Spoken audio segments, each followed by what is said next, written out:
Boa noite, aqui é o professor Anderson do canal 6 Seguidores.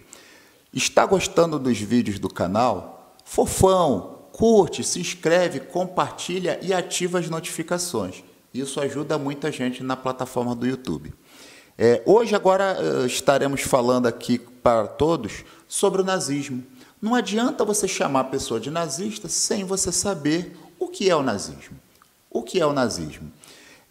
Basta você entender a Alemanha, basta você entender aqueles filmes de guerra que você sempre vê, falando especificamente da Segunda Guerra Mundial. Aqui é uma figura odiada e muito conhecida, Adolf Hitler.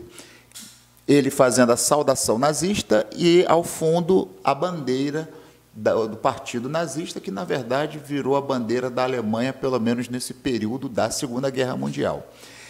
O que precisa ficar claro para todo mundo que está assistindo esse vídeo é que a Alemanha foi uma nação derrotada na Primeira Guerra Mundial, ressentida e chateada com o resultado desse conflito. E o partido nazista, ele pega o ressentimento de boa parte dessa população, desses militares que, ao entrar no campo de batalha, foram derrotados. E essa galera, ela se junta no partido nazista, tenta fazer um golpe de Estado, não consegue. Hitler e alguns aliados são presos, depois são libertados e depois entram para a vida formal alemã, transformam-se em um partido, entram no governo. O Hitler é nomeado chanceler pelas vias legais. E a partir do momento que o partido nazista ascende ao poder, ele começa a ganhar seguidores partidários e aí ele começa, de alguma forma, mostrando as suas garras, fazendo com que a política alemã literalmente vire ao avesso. Ele começa a ter táticas e estratégias para se fixar, se sedimentar no poder e ficar cada vez mais forte. E, infelizmente, pelo menos na minha modesta opinião, o atual governo brasileiro, de alguma forma, ele acaba flertando pelo menos com algumas ideias do nazismo. Então, vamos lá. Uma característica muito forte do nazismo é a questão do militarismo exacerbado, do militarismo exagerado. Você fica o tempo todo valorizando os símbolos nacionais, os militares, você valoriza a disciplina, você valoriza a força, você valoriza o patriotismo dessa parte da sociedade. O governo Bolsonaro, uma das primeiras medidas é a implantação das escolas cívico-militares, que não tem nada a ver, pelo menos na minha modesta opinião, fazer com que todas as escolas tenham o mesmo padrão de qualidade do colégio militar. É simplesmente você militarizar o ensino e militarizar a forma como a educação ela é conduzida nessas escolas cívico-militares. Uma outra questão que é muito importante para nós entendermos é a questão da ditadura. De alguma forma, Hitler, quando percebe que precisa sedimentar o seu poder, a partir daí ele implanta uma ditadura nazista, se é que podemos chamar dessa forma. E um dos filhos do Bolsonaro, de alguma forma, quando ele fala que se a esquerda radicalizar no Brasil, como estão acontecendo as passeatas no Chile, ele iria, tomar medidas parecidas com a AI-5, que é o ato institucional número 5, que foi o ato que, na verdade, ele deu um drible na Constituição durante a ditadura militar brasileira nos anos 60. Então, você veja que, de alguma forma, você flerta com algumas ideias que eram do tempo do pessoal do Partido Nazista. Uma outra questão muito importante para nós entendermos uma maneira de você dominar uma nação é a questão da cultura, é a questão do saber, da educação e da ciência. Foi implantada na Alemanha nazista o que eles chamaram de guerra cultural. Você perseguia intelectuais, você perseguia artistas, você perseguia personalidades influentes da sociedade. Muitas atemorizadas acabaram fugindo da Alemanha, outras acabaram presas, e em muitos casos por crimes de opinião. E adivinha, o governo Bolsonaro, ele, de alguma forma, ele ataca a questão cultural. Primeiro, quando demoniza a Lei Rouanet, quando ele fala que os artistas que recebem, muitas vezes, eles ganham esse dinheiro e não dão contrapartida. Muitos dessas pessoas que usam a Lei Rouanet são notadamente ligadas à esquerda e, de alguma forma, eles podem se confrontar com a questão do fato deles estarem partidários de outros grupos políticos e, de alguma forma, eles se aproveitam desse dinheiro do governo. E, na verdade, você fala mal da Lei Rouanet, que prejudica não só os artistas de esquerda, prejudica toda a cultura.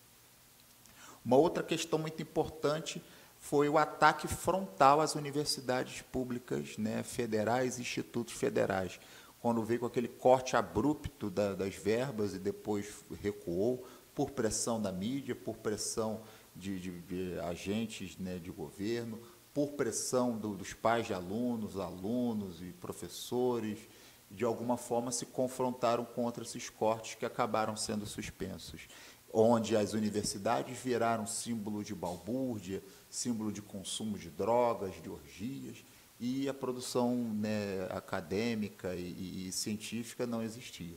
Ficou provado que boa parte da produção cultural brasileira vem das universidades públicas, né, inclusive as federais e os institutos federais.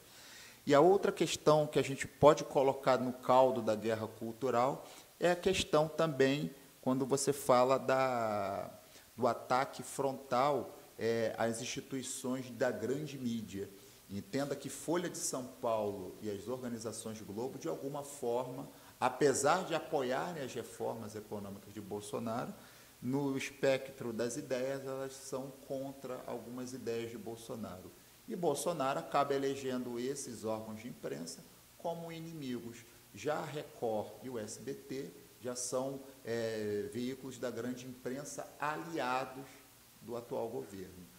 E adivinha, a Alemanha nazista usava muito bem as táticas de propaganda no rádio e no cinema e os grandiosos discursos de Hitler para, de alguma forma, levar as suas ideias ao povo alemão e conseguir capitalizar esses seguidores. E quando você pensa na questão da manipulação, nós podemos colocar, infelizmente, a questão das redes sociais e do WhatsApp, do Facebook, que foram decisivas para a eleição de Bolsonaro e que são decisivos hoje para que esse governo continue funcionando, né, de alguma forma, tendo aquele apoio popular e, basicamente, o espalhamento de notícias, de alguma forma, são notícias, em muitos casos, favoráveis ao governo.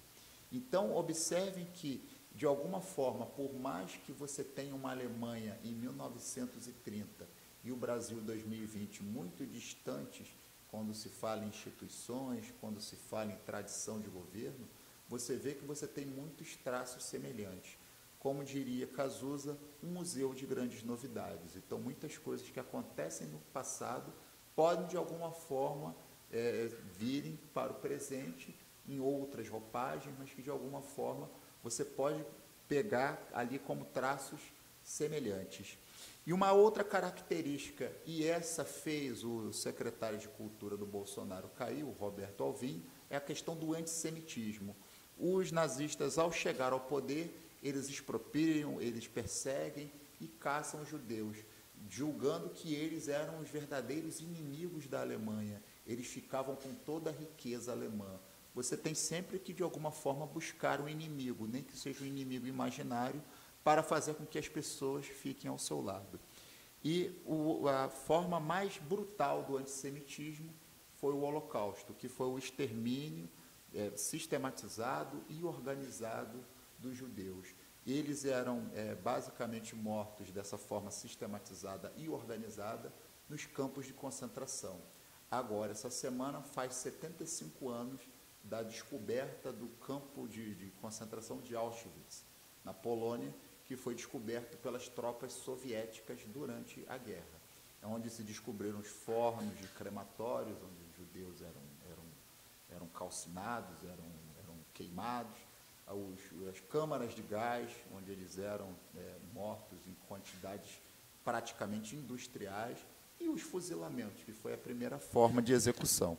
E aqui nós temos o livro, muito bom, Os Julgamentos de Nuremberg, e aqui você faz você processa todos os militares que, de alguma forma, os líderes nazistas, que estavam envolvidos nesse crime contra a humanidade, que foi a questão dos campos de extermínio.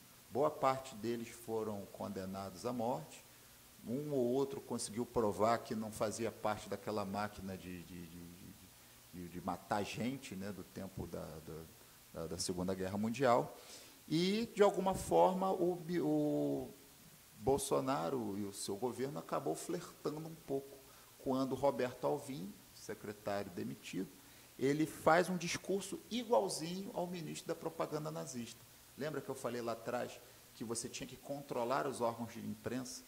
Então, o ministro da propaganda nazista, ele, de alguma forma, ele usava esses discursos, ele usava essa oratória para poder atrair essa simpatia. E esse secretário de Cultura demitido, ele pegou o mesmo discurso e colocou lá na rede social dele. Isso enfureceu a comunidade judaica, que é uma base de apoio importante no governo Bolsonaro.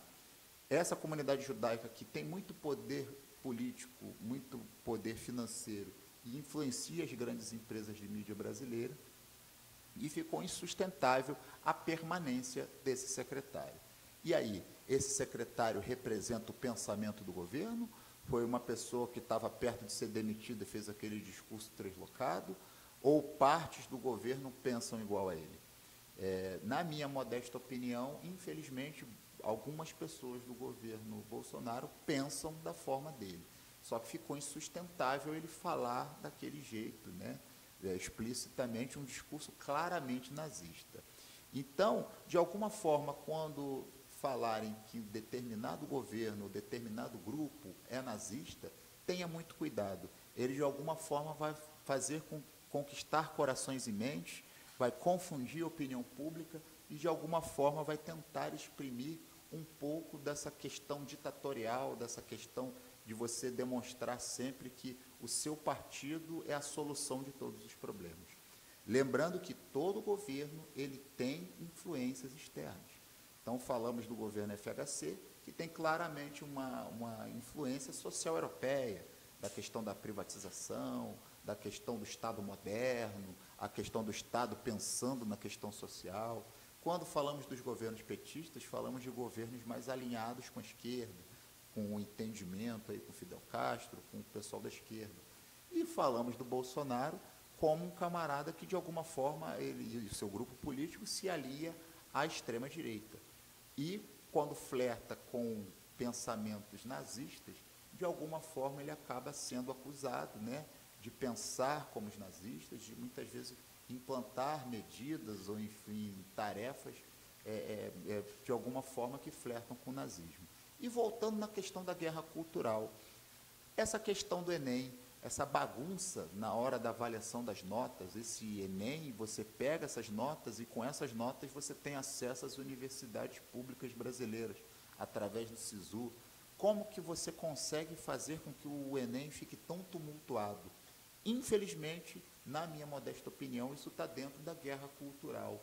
Você desvaloriza o Enem, você desvaloriza de alguma forma as instituições públicas de ensino, né, as universidades, e, lamentavelmente, né, muitos candidatos podem sofrer com essa bagunça que está acontecendo no Enem, que, para mim, é mais uma etapa da guerra cultural lá do tempo da Alemanha nazista. Beleza, gente?